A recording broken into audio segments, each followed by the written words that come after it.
Why do we look the way we look? Most of it's down to dear old planet Earth. Its atmosphere, gravity, that kind of stuff. When you go on a week-long beach getaway, you get a tan. Basic. But what about living on a whole other planet? One astronaut spent a whole year living on the International Space Station. Zero gravity means no healthy pressure on your body, so his bones got weaker. So did his muscles. It also gave him more space between his vertebrae, so he got a bit taller. And that's only a year. The more time you spend at the beach, the darker your tan gets. So, what if we move to Mars? The first major change you might notice, after a couple hundred years, is your brand new skeleton. Gravity on Mars is much lower than on Earth, so your muscles and bones would probably shrink. Not great for surviving on a new planet. Gravity would make us feel our weight differently. If you weighed 150 pounds on Earth, you'd only feel like you weighed about 50 pounds on Mars. You'd need to eat more to get stronger and bigger to make up for Mars's weak gravity. Sweet! Time to grow some larger and stronger bones, organs, muscles, everything. There'd be one more dramatic change. Your largest organ, your skin. It's the most important barrier that protects you from everything. Germs, wind, UV light, looking totally creepy, you name it. It does it. You might just need a whole new skin. How do you feel about orange? Sorry people, green skin is totally sci-fi. Here's the deal. Carotenoids offer quite a nice protection against UV light. That's the stuff you find in carrots, sweet potatoes, bell peppers, tomatoes, pumpkins. A Mars farmer's market could make a fortune. The more of these veggies you eat, the more orange your skin's gonna get. If you followed a special diet and wore high-tech gear, chances are, one day, living on Mars might be totally normal. Living on Mercury would be really tough. It's the closest planet to the Sun, and it's definitely hotter than Earth, but weirdly, not hotter than Venus. It's really hot during the day, about 800 degrees, but at night, it drops to -290. Days on Mercury are kind of crazy.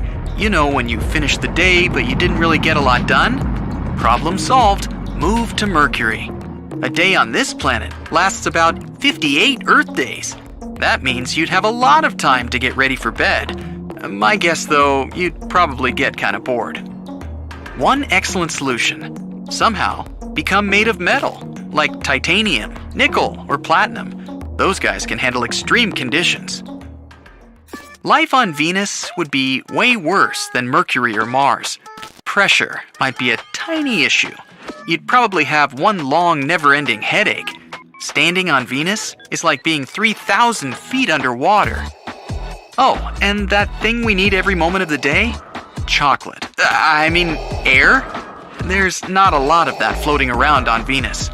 There's carbon dioxide everywhere, and the planet's surface is completely dry. That means it's gonna be hot. 870 degrees hot. There are a few species on Earth that can survive the boiling point of water, and maybe if they mutated somehow, they'd survive Venus's crazy heat. 266 degrees is the record so far, set by a species of microbes. So get ready for an epic body transformation. Want to live on Venus? You'd probably have to turn into a tiny microbe just to survive. Luckily, Venus's atmosphere has phosphine, which isn't great for humans, but microbes just love it. But since you're not a microbe, not yet anyway, you'd need to wear special gear to control the pressure and feed you air. It's not looking good.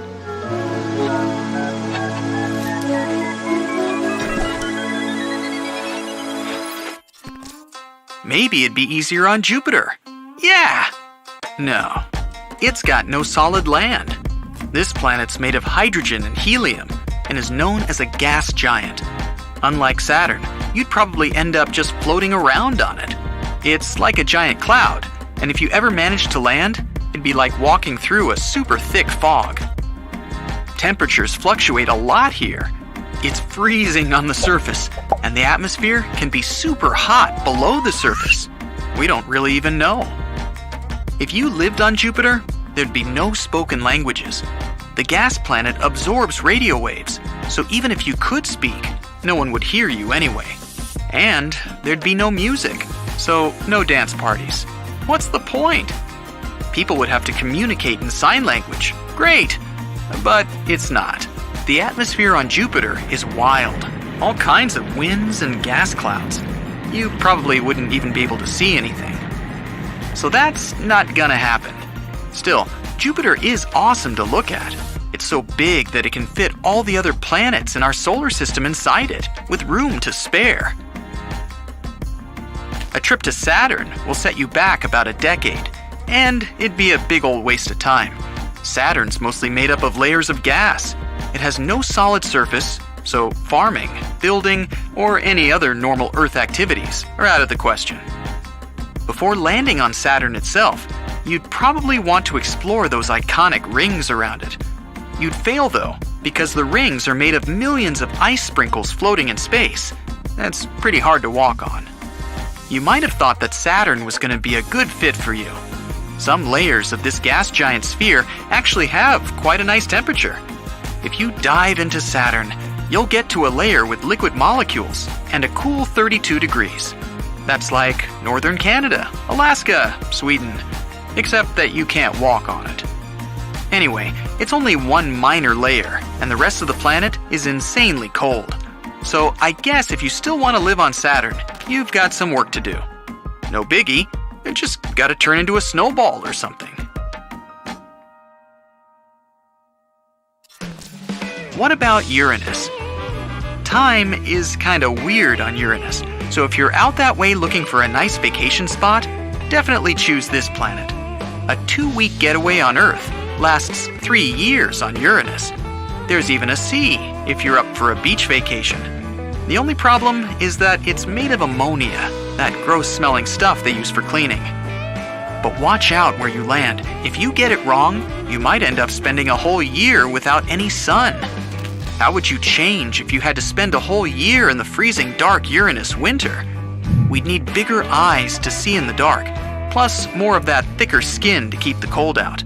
We might even develop a new hearing system, like dolphins have. Neptune. It's another gas planet, but scientists think there's probably a dense core inside. If you took the plunge to live on Neptune, you'd probably turn into a space reptile or cosmic fish, endlessly floating around on the surface. Gravity on Neptune is just a little bit stronger than on Earth. Still, it'd be really hard to stay in one place. The wind there is super strong. You'd have to be much heavier to resist it. Time to eat again, woohoo! But this planet's really impossible to live on. Scientists don't even want to send another spacecraft there. Welcome to Pluto. Freezing cold, tiny, and super far away. Doesn't sound too exciting. It's even smaller than our moon. It would be so hard to stay on the planet. No more trampoline parks, people. You'd probably have to build yourself a huge machine that would spin you around, sort of a fake gravity machine. Still, you try spinning around all day, you'd need a brand new nervous system to avoid feeling queasy all the time. But Pluto's not all bad. There's a liquid water ocean beneath the surface, and ice mountains. If you got yourself a highly trained crew and a bunch of expensive gear, and regular supplies from Earth, nah, too much hassle.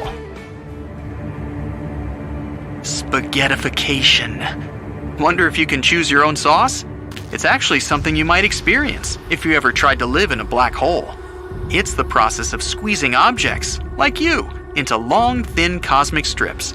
So, good news, you'll get much taller. Bad news, you'll be thinner than a single human hair.